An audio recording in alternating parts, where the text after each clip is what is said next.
दोस्तों, क्या आप जानते हैं कि आपका मस्तिष्क आपकी सफलता और खुशियों की चाबी है? अगर हमारा दिमाग मजबूत है तो हम बड़े से बड़े फैसले आसानी से ले सकते हैं और हर मुश्किल का डटकर सामना कर सकते हैं। लेकिन जब समस्याएं हमें घेर लेती हैं तो कई बार हम खुद से हार मान लेते हैं।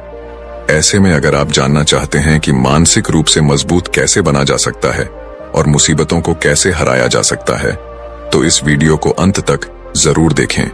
आज हम आपको 8 ऐसे अनमोल नियम बताएंगे जो आपकी सोच और आपके जीवन को पूरी तरह बदल सकते हैं। तो दोस्तों, हमें लाइक और सब्सक्राइब करके आप हमें अपना आशीर्वाद दें ताकि हम और भी अच्छा ज्ञान दे सकें। दोस्तों, हमारा मस्तिष्क तभी बेहतर काम करता है जब इसे सही तरीके से इस्तेमाल करें।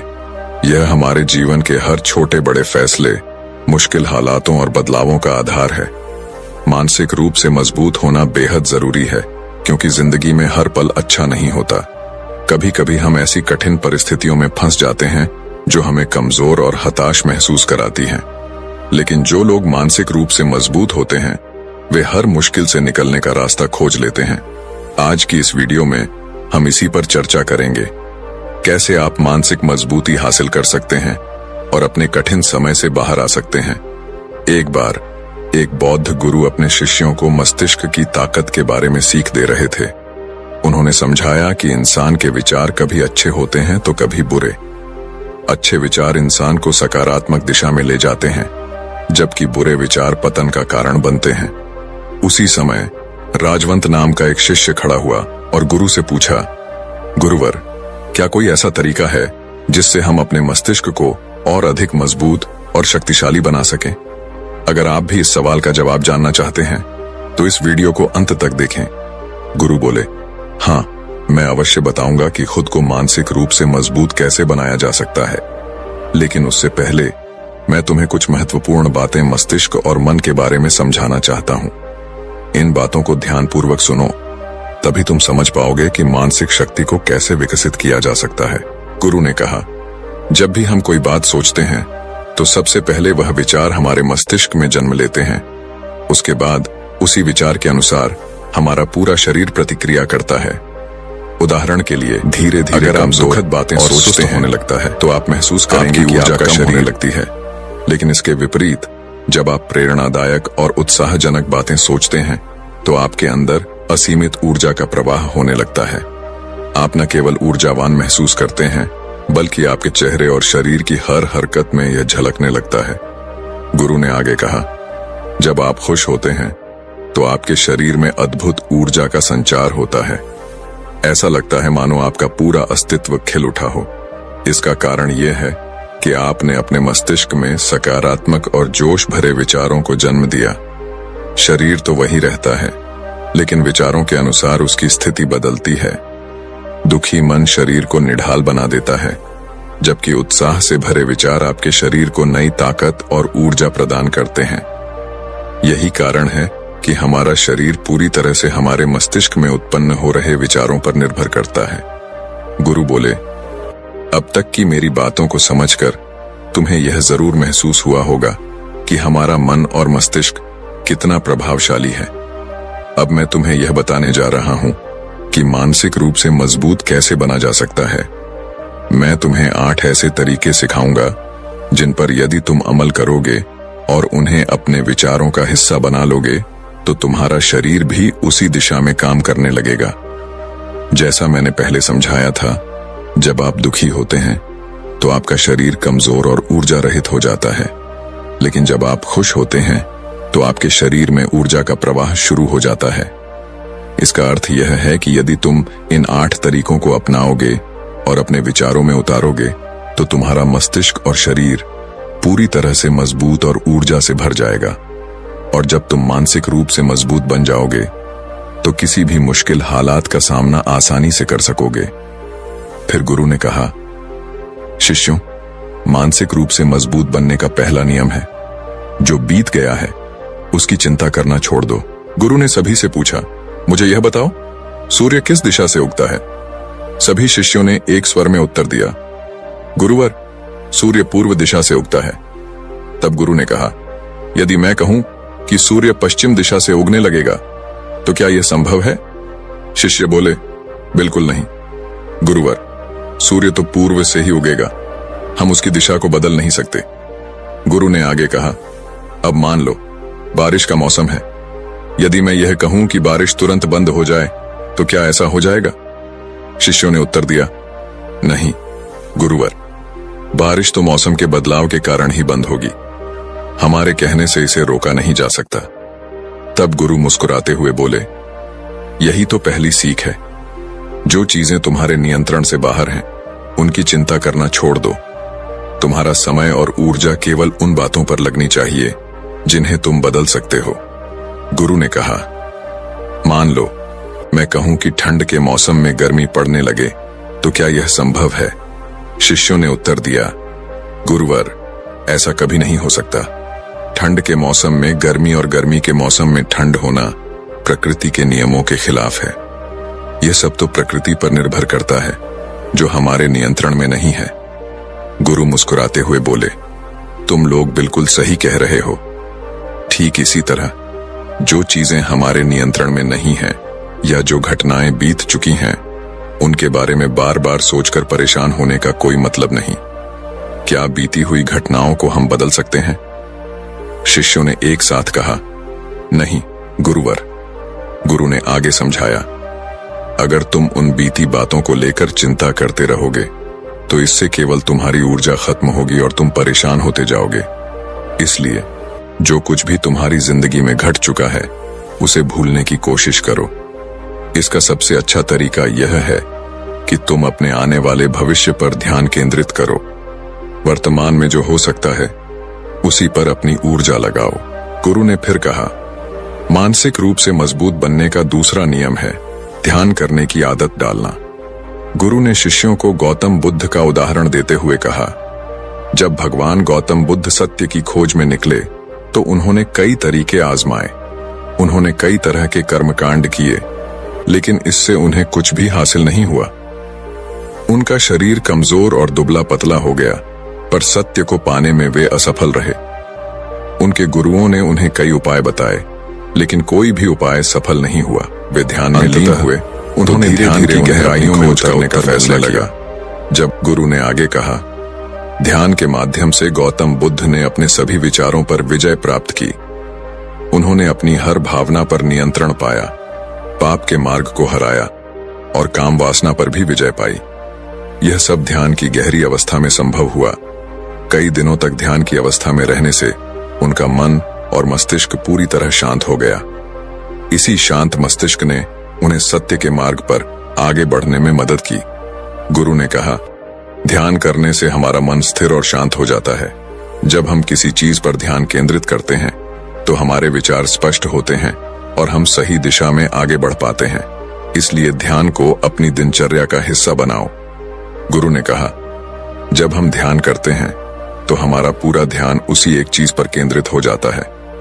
हमारा दिमाग इधर उधर नहीं भटकता और हम हर चीज को स्पष्टता के साथ समझने लगते हैं। ध्यान ही वह तरीका है जो न केवल हमारे मस्तिष्क को शांत करता है, बल्कि इसे मजबूत भी बनाता है। गुरु ने बौद्ध भिक्षुओं का उदाहरण देते हुए कहा, बौद्ध भिक्षु हमेशा ध्यान की प्रक्रिया पर जोर देते हैं। वे कई घंटे ध्यान में बैठे रहते हैं, जिससे उनका मन और मस्तिष्क पूरी तरह शांत रहता है।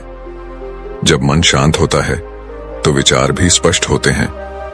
एक शांत मन ही सही निर्णय लेने और समस्याओं का समाधान करने में सक्षम होता है। यही कारण है कि ध्यान करने वाला व्यक्ति मानसिक रूप से मजबूत होता चला जाता है। गुरु ने आगे समझाया, ध्यान के माध्यम से आप अपनी वासनाओं पर भी नियंत्रण पा सकते हैं। ध्यान आपको शक्ति देता है कि आप अपनी इच्छाओं को अपनी मर्जी के अनुसार नियंत्रित कर सकें। ध्यान ही वह माध्यम है जो आपके मन और मस्तिष्क को हर तरीके से सशक्त बनाता है। इसके बाद गुरु ने कहा, मानसिक रूप से मजबूत बनने का तीसरा नियम है, बहुत ज्यादा उम्मीद मत रखना। गुरु ने कहा, तुम सबको यह समझना होगा कि तुमने इस संसार में अपनी मर्जी से जन्म लिया है। तुमने अपने कर्मों के आधार पर अपना गर्भ चुना है। लेकिन जैसे ही इंसान जन्म लेता है, वह इस बात को भूल जाता है कि उसे जीवन में क्या करना है और क्या नहीं। वह संसार की मोह माया में उलझ जाता है और अपनी असली पहचान खो देता है। यही वजह है कि वह दूसरों से बहुत ज्यादा उम्मीदें लगाने लगता है। गुरु ने समझाया, जितनी ज्यादा उम्मीदें किसी व्यक्ति या वस्तु से रखोगे, उतना ही अधिक दुख तुम्हें उन्हीं से मिलेगा। अगर कोई तुम्हारी उम्मीदों पर खरा नहीं उतरा, तो सबसे ज्यादा तकलीफ तुम्हें उसी से होगी, क्योंकि जब उम्मीद टूटती है तो दुख गहरा होता है। इसलिए इस सांसारिक जीवन में किसी भी व्यक्ति या चीज से अत्यधिक उम्मीदें मत रखो। यही तुम्हारे मानसिक शांति और मजबूती का आधार होगा। तभी एक शिष्य खड़ा होकर पूछता है, हे गुरुवर, बिना उम्मीद के जीवन कैसे जिया जा सकता है? हम सभी के मन में कुछ न कुछ लक्ष्य और इच्छाएं होती हैं। हम सबके मन में रहता है कि हमें यह करना है, वह पाना है। क्या उम्मीद और इच्छाएं रखना गलत है? गुरु मुस्कुराए और बोले, इस प्रश्न का उत्तर मैं आगे दूंगा, लेकिन सबसे पहले यह समझो कि उम्मीदों का बोझ तुम्हारे मानसिक और भावनात्मक स्वास्थ्य को कैसे प्रभावित करता है। गुरु ने शिष्यों की बात सुनकर कहा, बिना उम्मीदों के जीवन जीना मुश्किल है, लेकिन सही प्रकार की उम्मीदें ही आपको सफलता की ओर ले जाएंगी। गुरु ने समझाया, कुछ पाने की इच्छा, कुछ बड़ा बनने की लालसा आपके भीतर से आनी चाहिए, न कि किसी और व्यक्ति, वस्तु या परिस्थिति पर आधारित होनी चाहिए। मैं यह कह रहा हूं कि दूसरों से जरूरत से ज्यादा उम्मीदें मत लगाओ। अगर तुम यह सोचो कि तुम्हारा मित्र हमेशा तुम्हारे साथ खड़ा रहेगा या वह हमेशा तुम्हारे लिए वही करेगा जो तुम चाहते हो, तो यह उम्मीदें मोह और दुख का कारण बन जाएंगी। गुरु ने कहा, खुद से उम्मीद रखना सीखो। अगर तुम अपने आप से अपेक्षा रखते हो और वह पूरी नहीं होती, तो दुख जरूर होगा, लेकिन वह दुख सीमित होगा। वहीं दूसरों से उम्मीद रखने पर अगर वह पूरी न हो तो गहरा दुख होता है। यही बात माता पिता और बच्चों पर भी लागू होती है। गुरु ने गंभीर स्वर में कहा, कई बार माता पिता अपने अधूरे सपनों का बोझ बच्चों पर डाल देते हैं। वे चाहते हैं कि जो उन्होंने अपने जीवन में नहीं हासिल किया, वह उनके बच्चे पूरा करें। बच्चे उनकी उम्मीदों के बोझ तले दब जाते हैं और उनकी स्वतंत्रता छिन जाती है। इसीलिए मैं सभी से कहना चाहता हूं कि अपने सपनों और उम्मीदों का पहाड़ बच्चों पर मत लादो, उन्हें अपनी राह खुद तय करने दो। फिर गुरु ने आगे कहा, मानसिक रूप से मजबूत बनने का चौथा नियम है, पहली बार में असफल होने से डरना मत। गुरु ने समझाया, अगर तुम डर को अपने ऊपर हावी होने दोगे तो असफलता निश्चित होगी। डर तुम्हारे आत्मबल और आत्मविश्वास को कमजोर करता है, और जब आत्मविश्वास डगमगाने लगे तो लक्ष्य तक पहुंचना मुश्किल हो जाता है। गुरु ने एक उदाहरण देते हुए कहा, जीवन में अगर तुम अपने लक्ष्य की ओर बढ़ रहे हो और बार बार यह सोचते हो कि अगर मैं असफल हो गया तो क्या होगा, तो यह विचार तुम्हारे भीतर डर को जन्म देगा और डर से शंकाएं पैदा होती हैं। जब शंकाएं बढ़ेंगी तो तुम्हारा मन अशांत हो जाएगा, रातों की नींद गायब हो जाएगी, बेचैनी बढ़ने लगेगी। यही डर तुम्हें असफलता की ओर धकेल देगा। गुरु ने जोर देकर कहा, इसलिए जब भी अपने लक्ष्य की प्राप्ति के लिए कदम बढ़ाओ तो मन में किसी भी प्रकार की शंका या नकारात्मक विचार मत आने दो। खुद पर भरोसा रखो। अगर एक बार असफल हो जाओ तो फिर से कोशिश करो। असफलता कोई अंत नहीं है, बल्कि यह सफलता का पहला कदम है। गुरु के ये शब्द शिष्यों के मन में गहराई देंगे और हर असफलता को ठान सफलता की ओर बढ़ने का अवसर समझेंगे। गुरु ने शिष्यों से कहा, जब भी असफलता का विचार तुम्हारे दिमाग में आएगा, तुम और ज्यादा डरने लगोगे। यही डर तुम्हें रोक देगा। इसलिए जब जीवन में अपने लक्ष्य की प्राप्ति के लिए कदम बढ़ाओ तो मन में कोई शंका मत रखो। केवल और केवल अपने काम पर ध्यान केंद्रित करो। जब तुम पूरी लगन और ध्यान से काम करोगे तो डर स्वतः ही खत्म हो जाएगा। गुरु ने आगे समझाया, जब तुम अपने काम में पूरी तरह जुट जाओगे तो तुम्हारा मन लक्ष्य की ओर केंद्रित रहेगा और डर को जगह ही नहीं मिलेगी। एक बार डर खत्म हो गया तो सफलता अवश्य तुम्हारे कदम चूमेगी। इसके बाद गुरु ने कहा, मानसिक रूप से मजबूत बनने का पांचवा नियम है, कभी भी खुद को कोसो मत। गुरु ने गंभीर स्वर में समझाया, जो व्यक्ति जीवन में जितना संघर्ष करता है वह उतना ही मजबूत बनता है, और जो जितना मजबूत बनता है वह उतना ही काबिल हो जाता है। गुरु के ये शब्द शिष्यों के मन में गहराई तक उतर गए। उन्होंने मन ही मन ठान लिया कि वे डर को खुद पर हावी नहीं होने देंगे और हर असफलता को सफलता की ओर बढ़ने का अवसर समझेंगे।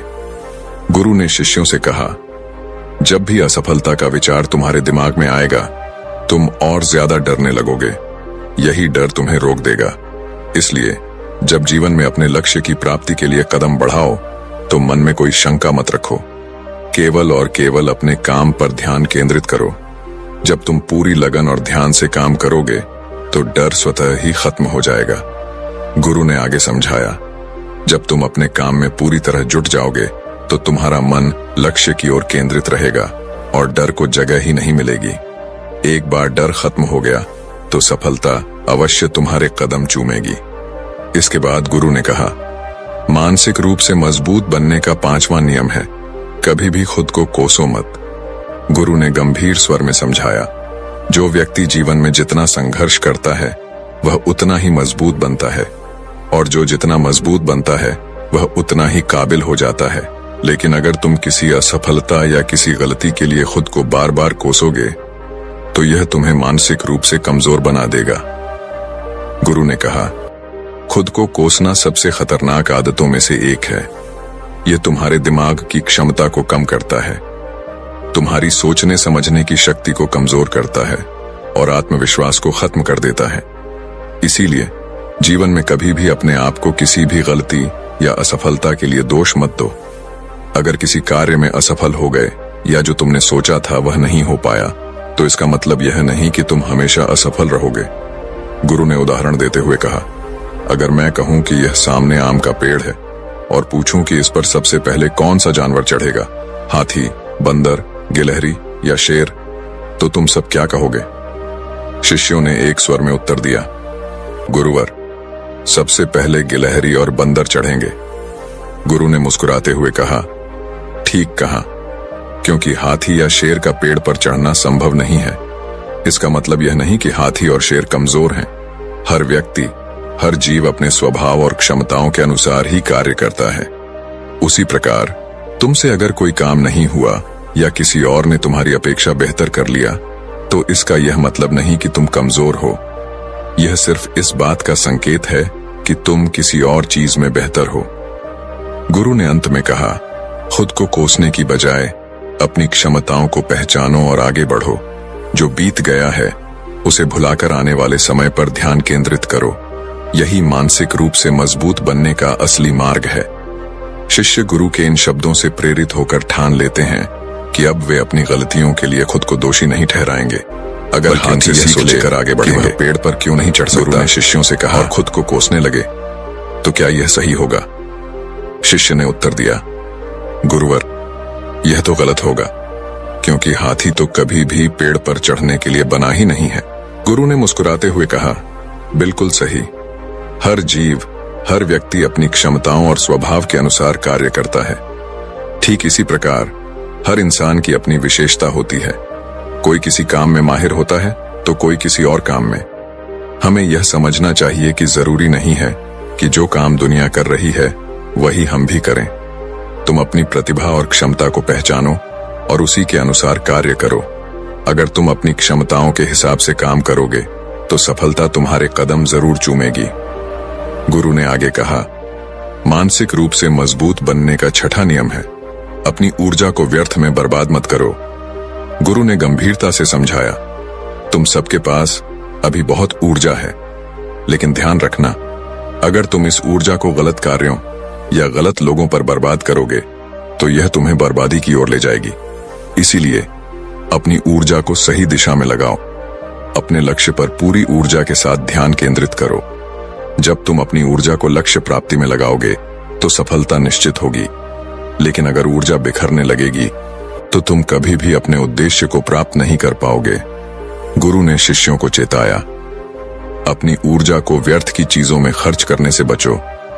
इसे ऐसे कार्यों में लगाओ जो तुम्हारे विकास और सफलता के लिए महत्वपूर्ण है। गुरु ने फिर 7वें नियम की ओर ध्यान दिलाते हुए कहा, मानसिक रूप से मजबूत बनने का 7वां नियम है, सुनो सबकी, लेकिन करो अपने मन की। उन्होंने समझाया, शिष्यों, सबसे पहले यह पहचानो कि तुम्हारी अपनी क्षमता क्या है। अगर तुम्हें अपनी क्षमताओं का ज्ञान है तो उसी के अनुसार कार्य करो।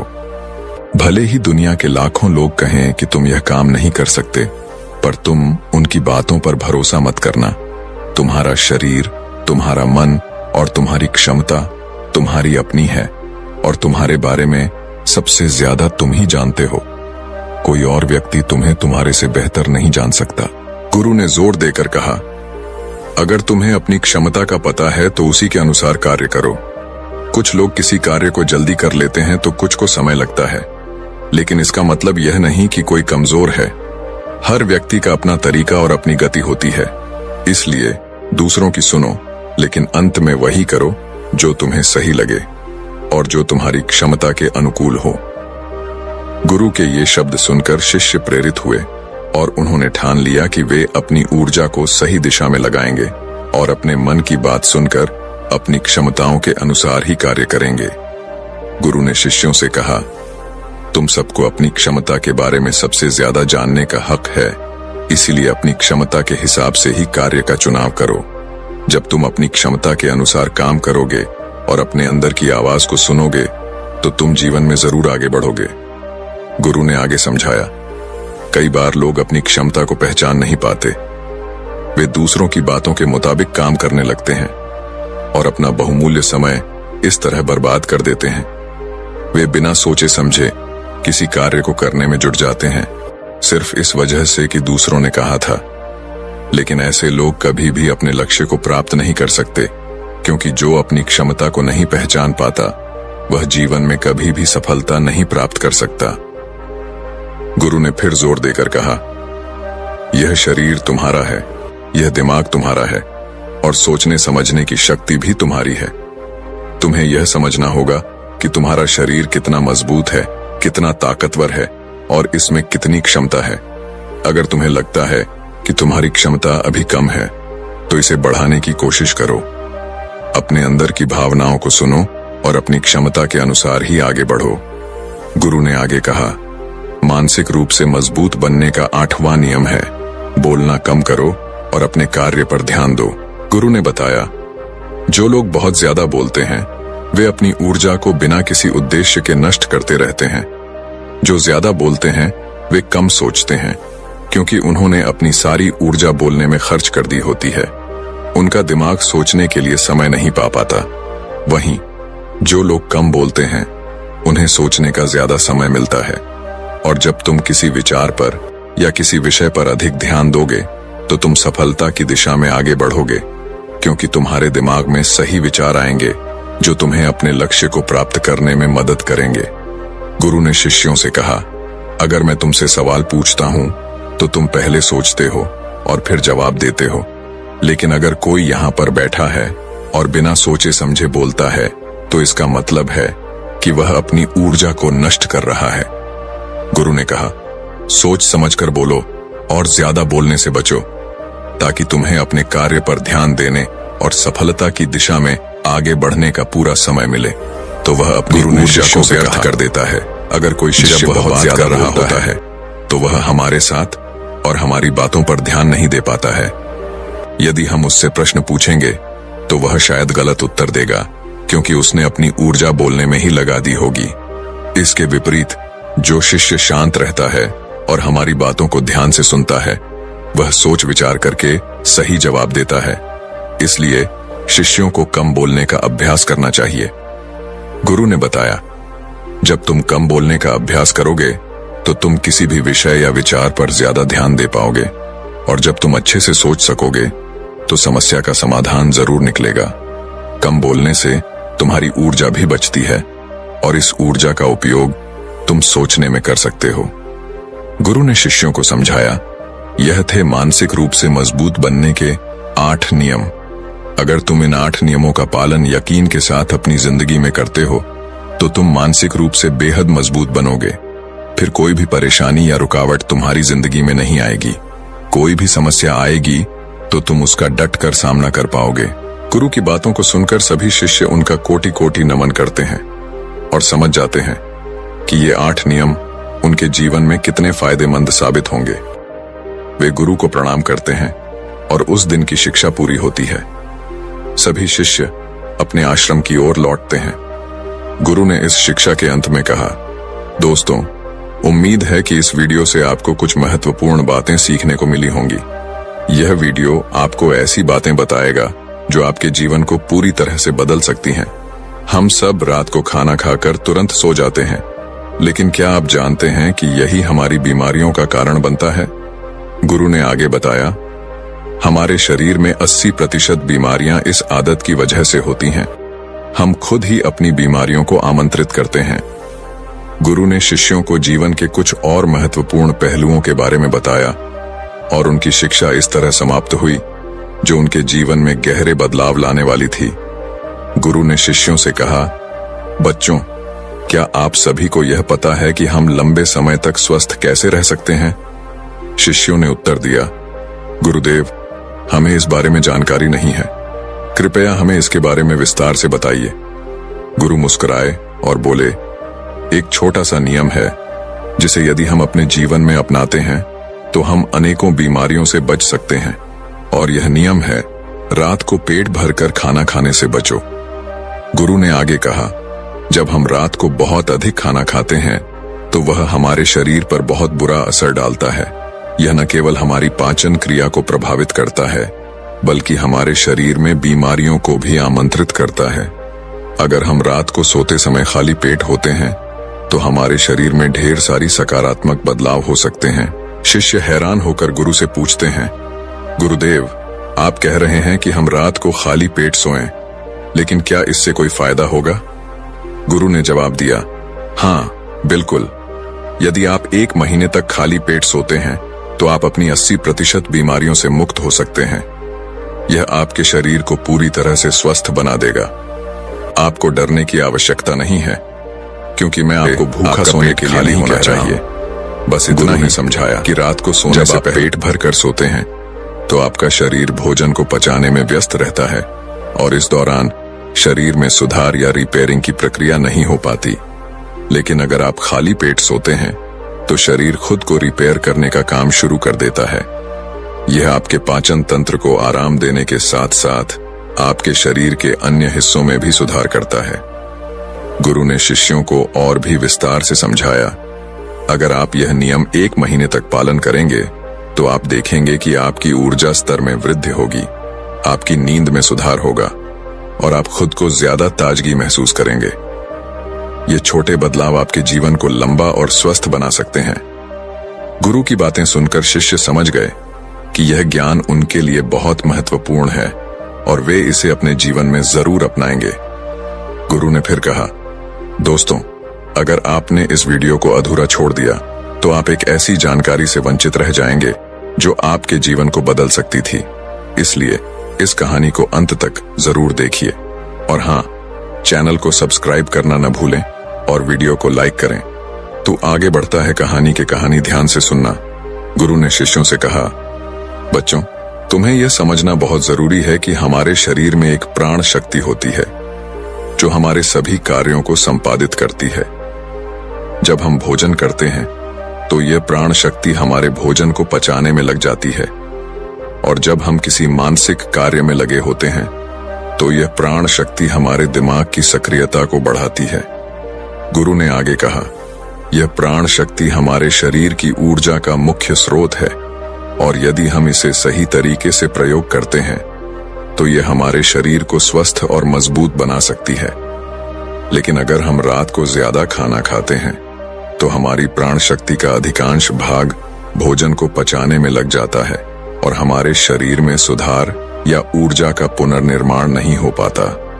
गुरु ने फिर शिष्यों को बताया, अब तुम सोचो, यदि तुम रात को खाली पेट सोते हो तो तुम्हारी प्राण शक्ति पूरी तरह से स्वतंत्र हो जाती है और यह तुम्हारे शरीर की मरम्मत करने, ऊर्जा को पुनः भरने और तुम्हारी सेहत को बेहतर बनाने का काम करती है। यह शरीर को स्वस्थ रखने के लिए आवश्यक प्रक्रिया है और तुम देखोगे कि तुम धीरे धीरे ताकतवर, ऊर्जावान और युवा महसूस करने लगोगे। गुरु ने यह भी समझाया, यह नियम कठिन नहीं है बच्चों, यह एक साधारण तरीका है जिसे तुम आसानी से अपना सकते हो। तुम्हें बस यह सुनिश्चित करना है कि रात को सोने से पहले तुम्हारा पेट खाली हो। तुम यह नहीं कह सकते कि यह तुम्हारे लिए मुश्किल है, क्योंकि यह एक छोटा सा कदम है, जो तुम्हारी पूरी जीवन शैली को बदल सकता है। तभी एक शिष्य ने उत्सुकता से पूछा, गुरुदेव, क्या हम इसे धीरे धीरे शुरू कर सकते हैं? जैसे पहले दिन थोड़ी देर का उपवास रखकर फिर धीरे धीरे इसे आदत बना सकते हैं। गुरु मुस्कुराए और बोले, बिल्कुल, तुम इसे धीरे धीरे कर सकते हो। शुरुआत में अगर तुम्हारे लिए इसे अपनाना थोड़ा मुश्किल हो तो तुम धीरे धीरे शुरू कर सकते हो। पहले दिन तुम थोड़ा सा कम खा सकते हो, फिर अगले दिन और कम, और जल्द ही तुम महसूस करोगे कि तुम्हारा शरीर और मन इस आदत को अपनाने के लिए तैयार हो चुका है। गुरु ने फिर कहा, यह नियम एक तरह से तुम्हारे शरीर के लिए एक उपहार है। जब तुम अपनी प्राण शक्ति को भोजन पचाने में खर्च नहीं करते तो यह तुम्हारे शरीर को स्वस्थ, सक्रिय और युवा बनाए रखता है। इसलिए बच्चों, इस नियम का पालन करो और देखो कि कैसे तुम अपनी जीवन शक्ति को बढ़ा सकते हो और अपने शरीर को बीमारियों से बचा सकते हो। शिष्यों ने गुरु की बातों को ध्यान से सुना और वे समझ गए कि यह छोटा सा नियम उनके जीवन को बदल सकता है। वे सभी गुरु के प्रति आभारी थे और संकल्प लिया कि वे इस नियम का पालन करेंगे। गुरु ने फिर कहा, दोस्तों, अगर तुम इस नियम को अपनाते हो तो यह तुम्हारी जीवन शैली को पूरी तरह से बदल सकता है और तुम्हें यह जानकर खुशी होगी कि यह तुम्हारे शरीर को स्वस्थ रखने के लिए बहुत लाभकारी है। गुरु ने शिष्यों को समझाया, बच्चों, तुम्हें यह समझना बहुत जरूरी है कि प्राण शक्ति एक समय में केवल एक ही कार्य कर सकती है। जब हम भोजन करते हैं तो प्राण शक्ति भोजन को पचाने के लिए पूरी तरह से लग जाती है। यदि आप भोजन करने के तुरंत बाद गहरी सोच में डूब जाते हो तो इससे पाचन तंत्र पर नकारात्मक प्रभाव पड़ सकता है। प्राण शक्ति, जो भोजन को पचाने का काम कर रही थी, अब गहरे विचारों पर खर्च हो जाती है, जिससे पाचन सही से नहीं हो पाता। गुरु ने फिर कहा, अगर आप भोजन करने के बाद शारीरिक परिश्रम करते हो, जैसे तेज तेज चलना या दौड़ना, तो भी यही समस्या हो सकती है। प्राण शक्ति, जो पहले भोजन को पचाने में व्यस्त थी, अब शारीरिक कार्यों पर लग जाती है। यह पाचन क्रिया को कमजोर कर सकता है और शरीर को उचित ऊर्जा प्राप्त नहीं होती। इसलिए भोजन के बाद तेज गति से चलने या शारीरिक गतिविधियों से बचना चाहिए। गुरु ने आगे बताया, इसीलिए बच्चों, भोजन के बाद धीरे धीरे टहलना चाहिए ताकि पाचन क्रिया को प्रभावित न किया जाए और प्राण शक्ति का सही उपयोग हो। जब आप धीमे धीमे चलते हो तो पाचन क्रिया में सहायता मिलती है और शरीर को पूरा लाभ मिलता है। फिर गुरु ने एक और महत्वपूर्ण बात बताई, अब तुम सभी यह समझ ही गए हो कि प्राण शक्ति एक समय में केवल एक काम कर सकती है, लेकिन जब आप देर रात भोजन करते हो तो इससे आपके शरीर पर 3 प्रभाव पड़ते हैं। पहले प्रभाव के बारे में बताता हूं। गुरु ने कहा, पहला प्रभाव यह है कि आपकी जठराग्नि यानी पाचन अग्नि सूर्य के साथ काम करती है। जैसे ही सूर्य उगता है, आपकी पाचन शक्ति भी सक्रिय हो जाती है। यह ऊर्जा दिन के समय भोजन पचाने के लिए तैयार रहती है, लेकिन जब आप रात को देर से भोजन करते हो तो यह पाचन अग्नि कमजोर हो जाती है, क्योंकि सूर्य के साथ उसकी ऊर्जा जुड़ी होती है। गुरु ने शिष्यों को और समझाया, इसलिए देर रात भोजन करना शरीर के लिए उचित नहीं होता। रात में शरीर को आराम की जरूरत होती है और जब आप देर रात खाना खाते हो तो पाचन प्रक्रिया ठीक से नहीं हो पाती, जिससे शरीर को पूर्ण लाभ नहीं मिलता। गुरु की बातों को ध्यान से सुनकर शिष्य समझ गए कि देर रात खाना न खाना और भोजन के बाद शारीरिक गतिविधियों से बचना उनके स्वास्थ्य के लिए कितना महत्वपूर्ण है। गुरु ने शिष्यों से कहा, अब तुम्हें यह 3 प्रभाव समझ में आ गए होंगे। पहला प्रभाव तो यह था कि रात में भोजन करने से पाचन अग्नि कमजोर हो जाती है, जो दिन के समय बेहतर काम करती है। गुरु ने फिर शेष जानकारी के बारे में बताया, जीवन को स्वस्थ बनाने के लिए ज्ञान को ध्यान से सुना। गुरु ने शिष्यों को समझाया, अगर आप सूर्यास्त के बाद भोजन करते हैं तो आपकी जठराग्नि मंद हो जाती है और उस समय भोजन को पचाना बहुत कठिन हो जाता है। यदि आप सूर्यास्त से पहले भोजन करते हो तो जठराग्नि ठीक से कार्य करती है और भोजन का सही तरीके से पाचन होता है। जब आप सूर्यास्त के बाद खाते हो तो वह भोजन पचने में समय लेता है और शरीर में लंबे समय तक रुका रहता है, जिससे उसमें सड़न पैदा होने लगती है। यह सड़न विष बनकर आपके शरीर के लिए हानिकारक हो जाती है। गुरु ने कहा, इसलिए यदि आप सूर्यास्त से पहले हल्का भोजन करें तो यह आपके शरीर के लिए बहुत लाभकारी रहेगा और पाचन प्रक्रिया सही से काम करेगी। फिर गुरु ने तीसरे प्रभाव के बारे में बताया। जब आप भोजन करने के तुरंत बाद सोने चले जाते हो तो प्राण शक्ति जो आपके शरीर की मरम्मत में मदद करती है वह भोजन को पचाने में पूरी तरह से व्यस्त हो जाती है। इससे शरीर में मरम्मत की प्रक्रिया रुक जाती है। गुरु ने कहा, आपकी प्राण शक्ति एक समय में एक ही कार्य कर सकती है। जब आप तुरंत सोने चले जाते हो तो प्राण शक्ति पाचन में लग जाती है और शरीर की मरम्मत नहीं हो पाती है। लंबे समय तक ऐसा होने पर शरीर में कई बीमारियां उत्पन्न हो सकती हैं। गुरु ने शिष्यों से कहा, आपको यह समझना है कि भोजन के बाद सोने से बचना चाहिए ताकि शरीर में मरम्मत की प्रक्रिया जारी रह सके। यही कारण है कि जब आप सोने से पहले खाना खाते हो तो प्राण शक्ति भोजन को पचाने में व्यस्त हो जाती है और शरीर को ठीक से आराम और मरम्मत नहीं मिल पाती। फिर गुरु ने एक और महत्वपूर्ण प्रभाव बताया। तीसरा प्रभाव यह है कि जब आप भोजन करके तुरंत सो जाते हो तो दिमाग और शरीर के बीच विरोधाभास पैदा हो जाता है। दिमाग चाहता है कि उसे नींद मिले, लेकिन पाचन तंत्र सक्रिय रहता है और उसे काम करने के लिए समय चाहिए। इस स्थिति में नींद गहरी नहीं हो पाती है और शरीर को आराम नहीं मिलता। गुरु ने कहा, इसका परिणाम यह होता है कि आप भले ही 7 घंटे या 8 घंटे सोते हो, लेकिन सुबह उठने में कठिनाई होती है। आप दिन भर थका हुआ महसूस करते हो और ऊर्जा की कमी महसूस करते हो। यह सब इस कारण होता है कि नींद गहरी नहीं हो पाती है और शरीर को पूरा आराम नहीं मिलता है। गुरु ने शिष्यों से कहा, तो बच्चों, यह सब प्रभाव हमारे शरीर पर होते हैं जब हम भोजन के तुरंत बाद सोने जाते हैं। इसलिए आपको यह समझना चाहिए कि भोजन करने के बाद थोड़ा समय जागते रहना चाहिए ताकि पाचन प्रक्रिया पूरी हो सके और शरीर को पूरी नींद और आराम मिल सके। गुरु ने शिष्यों से कहा, जब आप भोजन करते हैं और फिर सोने जाते हैं तो आपकी प्राण शक्ति पाचन पर पूरी तरह से केंद्रित हो जाती है। इस कारण शरीर की मरम्मत का कार्य नहीं हो पाता। पूरी रात प्राण शक्ति भोजन को पचाने में लगी रहती है और जब आप सुबह उठते हैं तो आप फिर से कुछ खाते हैं।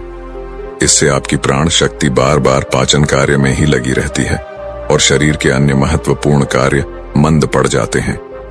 यह स्थिति शरीर के लिए हानिकारक है। गुरु ने फिर बताया, अगर आप सूर्यास्त के बाद भारी भोजन करते हैं तो इससे आपकी पाचन प्रणाली बिगड़ जाती है। इसके बाद आप कई उपाय करते हैं इसे सुधारने के लिए, लेकिन प्राकृतिक प्रणाली जिसे परमात्मा ने हमें दी है को नजरअंदाज कर देते हो। यह स्वाभाविक प्रणाली है जो शरीर को खुद ही साफ करती है और बीमारियों को ठीक करती है। गुरु ने शिष्यों से कहा, अब ध्यान से सुनो, तुम्हारे शरीर की बीमारियां खुद ही ठीक हो सकती हैं, लेकिन इसके लिए तुम्हें कुछ बातें समझनी होंगी। सबसे पहले तुम्हें रात 7 बजे से पहले अपना भोजन करना है। अगर तुम 7 बजे से पहले भोजन कर लेते हो और फिर रात 9 से 10 बजे तक सोने जाते हो तो तुम्हारे पास 3 घंटे का समय होता है जिसमें वह हल्का भोजन पेट से नीचे उतरकर ठीक से पच जाता है। गुरु ने समझाया, यदि तुम 7 बजे भोजन करते हो तो लगभग 10 बजे तक आधा भोजन पच जाता है और जो बचा हुआ होता है वह रात 1 बजे तक पूरी तरह से पच जाता है। उसके बाद रात 1 बजे के बाद प्राण शक्ति शरीर की मरम्मत के कार्य में लग जाती है और वह हीलिंग प्रक्रिया शुरू हो जाती है। फिर गुरु ने एक और महत्वपूर्ण बात बताई। प्राण शक्ति को ठीक से काम करने के लिए आपको 2 तरीकों से भूखा रहना पड़ता है। मैं तुम्हें उपवास करने के लिए नहीं कह रहा हूं, क्योंकि उपवास हर किसी के लिए संभव नहीं होता। मैं तुम्हें अर्धवास या 16 घंटे का उपवास करने की सलाह दे रहा हूं। यह उपवास शरीर को पूरी तरह से साफ करने और मरम्मत करने का समय देता है। गुरु ने बताया कि अर्ध उपवास की शुरुआत आप इस प्रकार कर सकते हैं। गुरु ने शिष्यों से कहा, तुम्हें रात 7 बजे भोजन करना चाहिए और फिर अगले दिन सुबह 7-8 बजे भोजन करना चाहिए। जब तुम 7 बजे भोजन करते हो तो वह भोजन रात 1 बजे तक पच जाता है और उसके बाद तुम्हारे शरीर के पास लगभग 6 घंटे होते हैं जिनमें प्राण शक्ति शरीर की मरम्मत का कार्य करती है। यदि तुम यह नियम अपनाते हो तो तुम्हारे शरीर को इसका बड़ा फायदा मिलेगा। गुरु ने आगे कहा, अगर तुम रात 9 या 10 बजे भोजन करते हो तो तुम्हें इस नियम को बदलकर 7 बजे भोजन करना शुरू कर देना चाहिए। यह एक छोटा सा नियम है, लेकिन यह तुम्हारे जीवन में बड़ा बदलाव ला सकता है। पहले अपने शरीर की स्वाभाविक प्रणाली को ठीक करो, फिर बाकी चीजों का ध्यान रखना। गुरु ने शिष्यों को बताया, अगर तुम इस नियम से और भी ज्यादा लाभ लेना चाहते हो तो तुम शाम को 7 बजे भोजन कर सकते हो और फिर सुबह 11 बजे भोजन करो। इस प्रकार तुम्हारे शरीर को 16 घंटे का समय मिलेगा, जिसमें वह भोजन को पचाने के बाद रिपेयरिंग का काम शुरू कर देगा। जब तुम अपने शरीर को आराम देते हो, पाचन तंत्र को रिलैक्स होने देते हो और प्राण शक्ति को अपना कार्य करने देते हो, तो यह प्राण शक्ति पूरे शरीर को प्रभावित करेगी और तुम्हारे पूरे सिस्टम को ठीक करेगी। गुरु ने यह भी कहा, तुम यह प्रभाव 15 से 20 दिनों में महसूस करना शुरू करोगे। अगर तुम्हें कोई गंभीर बीमारी है तो वह ठीक होने लगेगी। अगर तुम्हारी त्वचा खराब है तो वह चमकने लगेगी, और अगर तुम्हारे बाल झड़ते हैं तो वे मजबूत होंगे। यदि बाल सफेद हो गए हैं तो वे धीरे धीरे काले होने लगेंगे। तुम्हारी थकान भी दूर हो जाएगी, और यदि तुम मानसिक तनाव या चिंता से जूझ रहे हो तो वह भी समाप्त हो जाएगा। गुरु ने अंत में कहा, जो विद्यार्थी पढ़ाई करते हैं लेकिन उन्हें याद नहीं रहता, उनके लिए भी यह नियम फायदेमंद होगा, क्योंकि जब प्राण शक्ति पूरी तरह से पाचन पर केंद्रित रहती है तो वह दिमाग तक नहीं पहुंच पाती, जिससे याददाश्त प्रभावित होती है। जब तुम इस नियम का पालन करोगे तो तुम्हारा दिमाग शांत और रिलैक्स रहेगा और तुम्हें पढ़ी हुई चीजें याद रहने लगेंगी। गुरु ने शिष्य से कहा, अगर आप 7 बजे भोजन करते हैं और फिर 10 बजे सोने जाते हैं, तो अगर आपको भूख लगे तो आप इस समय को समझें। हमारी शरीर की प्रत्येक कोशिका का एक सिस्टम होता है जो बाहर से कैलोरी लेकर ऊर्जा बनाती है, और उसी ऊर्जा से हमारा शरीर काम करता है। लेकिन जब कोशिकाओं को कुछ समय तक बाहरी आहार नहीं मिलता है तो वे अपने अंदर के वेस्ट मटेरियल से ऊर्जा बनाने लगती हैं। गुरु ने आगे समझाया, इस स्थिति में कोशिकाएं अपने अंदर जो भी वेस्ट मटेरियल पड़ा रहता है, जैसे कि गलत तरीके से जमा हुआ प्रोटीन या बैक्टीरिया, उसे अवशोषित करके ऊर्जा का निर्माण शुरू कर देती है। इसे ऑन्टोफैगी या ओनंटोफिजिक कहते हैं, और इस प्रक्रिया में कोशिकाओं की सफाई होती है। गुरु ने शिष्य को बताया, जो कोशिकाओं के अंदर एक संरचना होती है उसे लाइसोसोम कहा जाता है, और इस लाइसोसोम में कुछ एंजाइम होते हैं। ये एंजाइम कोशिका के अंदर के वेस्ट मटेरियल का पाचन करके उसे ऊर्जा में बदल देते हैं। इस प्रकार जब कोशिकाएं बाहर से ऊर्जा प्राप्त नहीं करती तो वे अपने अंदर के वेस्ट मटेरियल को इकट्ठा करके उसे उपयोगी ऊर्जा में बदल देती हैं। गुरु ने इसे विस्तार से समझाते हुए कहा, यह प्रक्रिया हमारे शरीर की डिटॉक्स प्रणाली को सक्रिय करती है। जब आप समय समय पर भोजन नहीं करते और अपने शरीर को आराम देने का अवसर देते हैं, तो यह प्रक्रिया खुद ही शुरू हो जाती है। इससे शरीर की सफाई होती है और कोशिकाएं अपनी कार्यक्षमता को सुधारने लगती हैं। यह नियम न केवल पाचन को संतुलित करता है, बल्कि शरीर के अंदर की सफाई और सुधार को भी बढ़ावा देता है। गुरु ने शिष्य से कहा, यह डिटॉक्स प्रणाली आप कुछ खाकर या किसी औषधि से नहीं शुरू कर सकते हैं। यह केवल तब शुरू हो सकती है जब आप समय समय पर आहार से बचते हैं। दिन भर का पूर्ण उपवास सभी के लिए संभव नहीं होता, लेकिन अगर आप 16 घंटे का नियम अपनाते हैं, जैसे कि शाम को 7 बजे भोजन करके अगले दिन 7 बजे या अगर संभव हो तो 11 बजे भोजन करते हैं, तो आपको कोई कठिनाई नहीं होगी। इस समय में आप अधिकतर सोते रहते हैं और बाकी समय में अपने दिनचर्या में व्यस्त रहते हैं, जिससे आपको भूख का एहसास नहीं होता। गुरु ने आगे समझाया, यदि खाने के बाद भी भूख लगे तो आप नारियल पानी ले सकते हैं। आप एक और उपाय कर सकते हैं, डिटॉक्स प्रक्रिया में कोई बाधा नहीं डालता, भी प्रभाव पड़ेगा और आपकी डिटॉक्स प्रक्रिया भी बेहतर हो सकेगी। फिर गुरु ने शिष्य से कहा, अब तुम्हारे मन में एक और सवाल उठ रहा होगा। जब हम बुद्धिमान व्यक्तियों और गुरुदेव की बातें सुनते हैं तो वे कहते हैं कि संसार जीवन मोह और माया से भरा हुआ है। हमारे रिश्ते, धन, इच्छाएं, यह सब माया का खेल है। जीवन का असली लक्ष्य तो मोक्ष है, मुक्ति है। हमें आध्यात्मिक जीवन की ओर बढ़ना चाहिए। गुरु ने मुस्कुराते हुए कहा, जब तुम यह सुनते हो तो तुम्हारे मन में यह प्रश्न उठता है, क्या हमारा संसार जीवन जीना व्यर्थ है? क्या हमें केवल आध्यात्मिक जीवन जीना चाहिए? क्या हमें सिर्फ आत्म खोज करनी चाहिए? क्या हमें संसार के सुखों का आनंद नहीं लेना चाहिए? यह सवाल सभी के मन में कभी न कभी उठता है। लेकिन जानो बेटा, संसार जीवन को जीने का तरीका समझदारी से करना चाहिए और तभी आध्यात्मिक जीवन का सही अनुभव हो सकता है। गुरु ने शिष्य से कहा, यह सही है कि हम सभी के जीवन में तरह तरह की इच्छाएं और सपने होते हैं। कोई अपने माता पिता के लिए धन कमाना चाहता है, कोई अपने परिवार को सुखी देखना चाहता है, कोई अपने बच्चों के भविष्य की चिंता करता है, तो कोई अपने लिए कुछ हासिल करना चाहता है।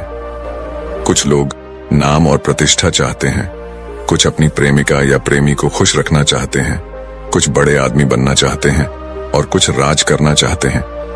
इसी प्रकार हमारे जीवन में हर किसी का उद्देश्य और सपना अलग होता है।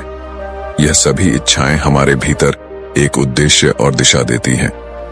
गुरु ने आगे कहा, लेकिन जब बुद्ध पुरुष हमारे सामने आते हैं तो वे हमें यह बताते हैं कि संसार का जीवन एक माया है और हमें इस माया से उबरकर खुद को जानना चाहिए। वे हमें कहते हैं कि आध्यात्मिकता की राह पर चलना चाहिए और जब हम इस रास्ते पर चलने लगते हैं तो हमारे भीतर के विचारों और इच्छाओं का संतुलन बिगड़ने लगता है। हमें समझ में नहीं आता कि हम संसार के सुखों का पीछा करें या आध्यात्मिकता की ओर बढ़ें। तुम्हारे मन में भी यही सवाल उठता होगा, क्या हमारा संसार जीवन जीना व्यर्थ है? क्या हमें हर चीज छोड़कर एक भिक्षु की तरह जीवन जीना चाहिए? तुम्हारा यह सवाल एकदम सही है और यह हर किसी के मन में कभी न कभी उठता है। गुरु ने शिष्य से कहा, लेकिन जानो, जीवन में संतुष्टि पाने का तरीका यही है कि हमें संसार के सभी सुखों को त्यागने की आवश्यकता नहीं है। अगर हम अपनी इच्छाओं और सपनों का पालन करते हुए आध्यात्मिकता की राह पर चलते हैं तो हम दोनों संसार और आत्मा का संतुलन बना सकते हैं।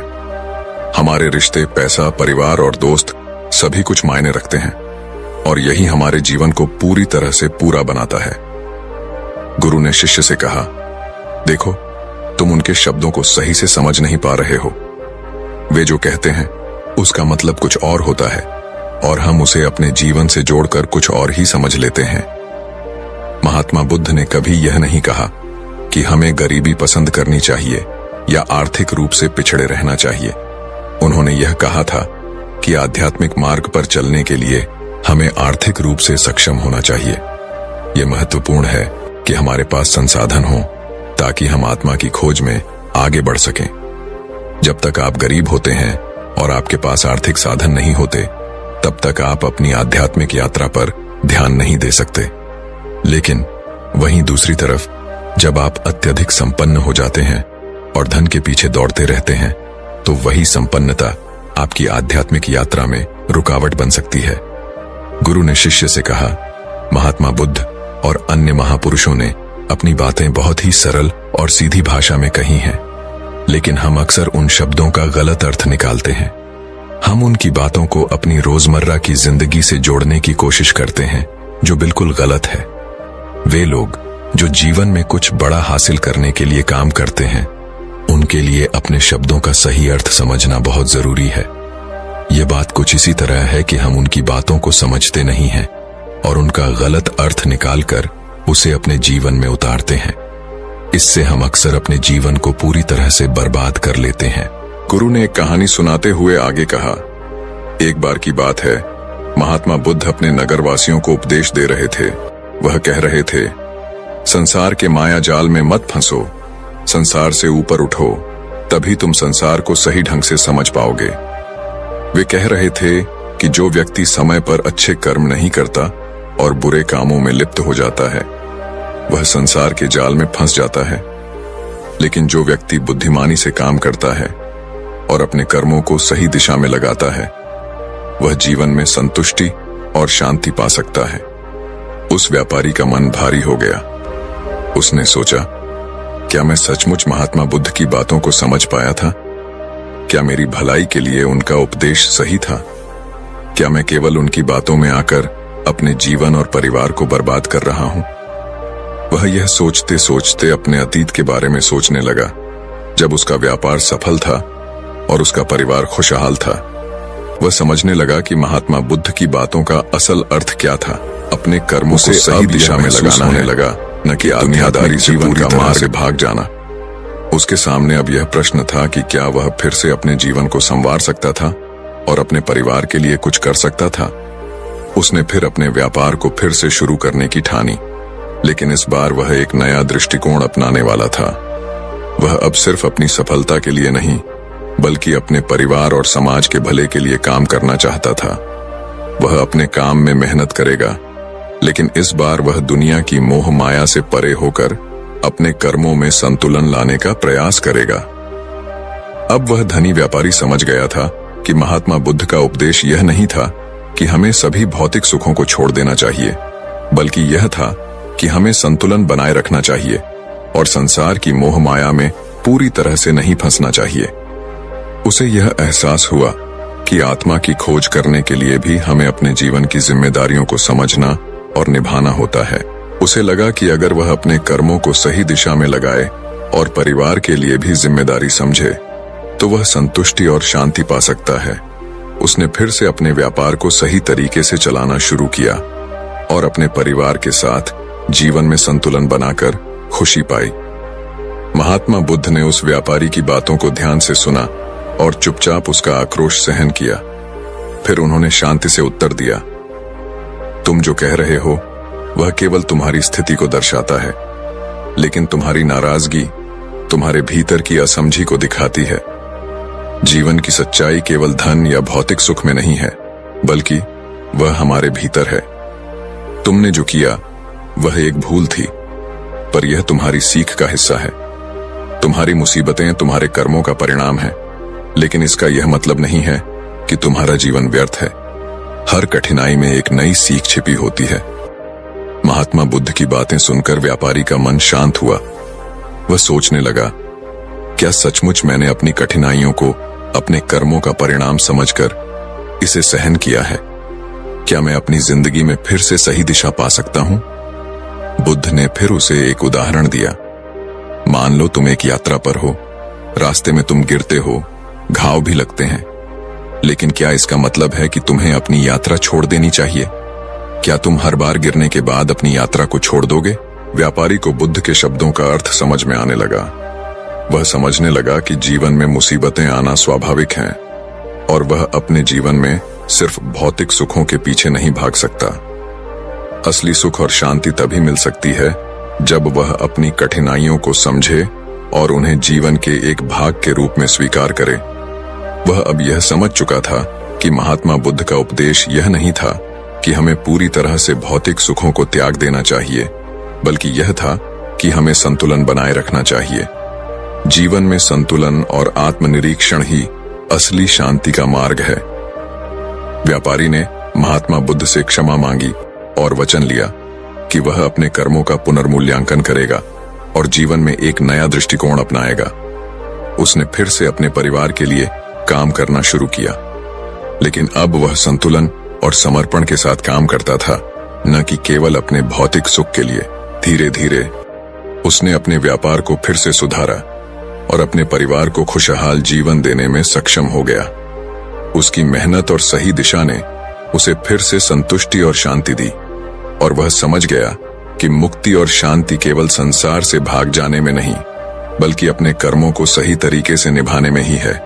वह व्यक्ति थोड़ी देर के लिए चुप रहा और फिर बोला, नहीं, मैंने कभी किसी हाथी को हवा में उड़ते हुए नहीं देखा।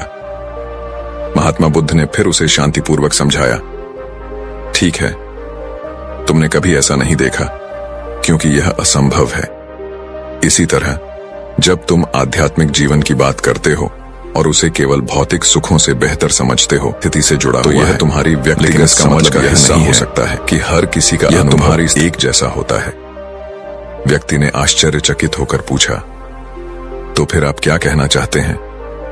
महात्मा बुद्ध ने गहरी सांस ली और कहा, मैं यह कहना चाहता हूं कि आध्यात्मिक जीवन का मतलब यह नहीं है कि हमें भौतिक सुखों का त्याग कर देना चाहिए या पूरी तरह से संसार से कट जाना चाहिए।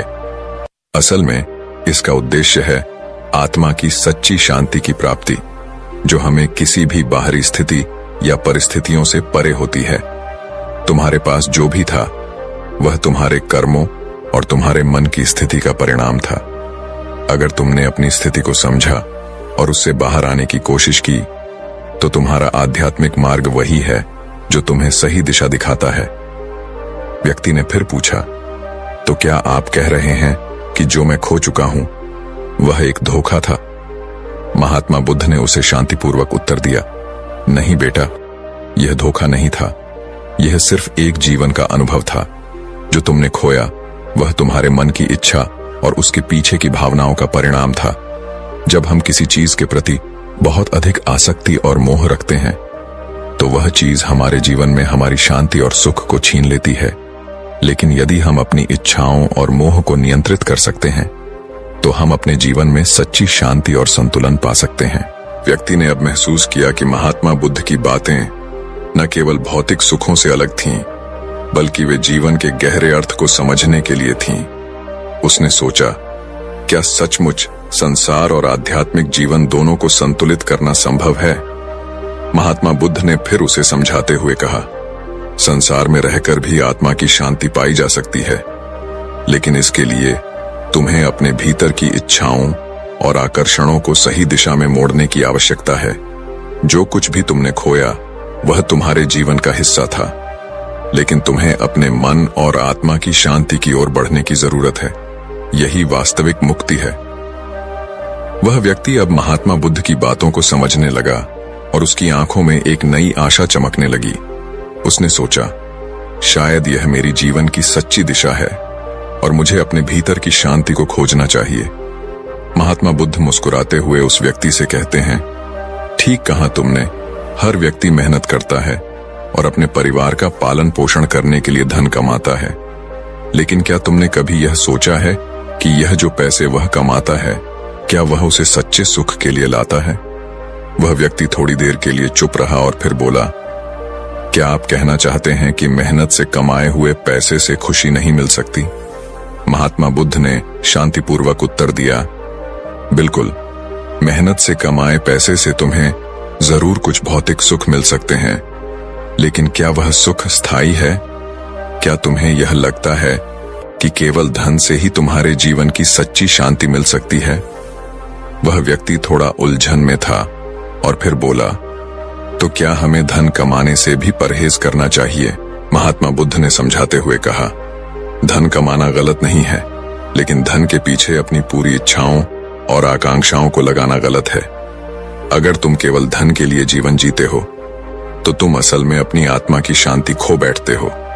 वास्तविक सुख तो तब आता है जब तुम अपनी इच्छाओं को नियंत्रित कर लेते हो और जीवन में संतुलन स्थापित करते हो।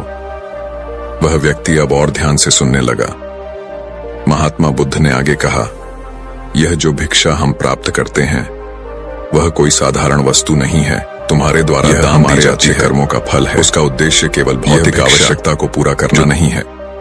इसका उद्देश्य है आत्मा को शांति और संतुष्टि देना, जो तुम भौतिक चीजों से प्राप्त नहीं कर सकते। वह व्यक्ति अब समझने लगा और गहरे विचारों में खो गया।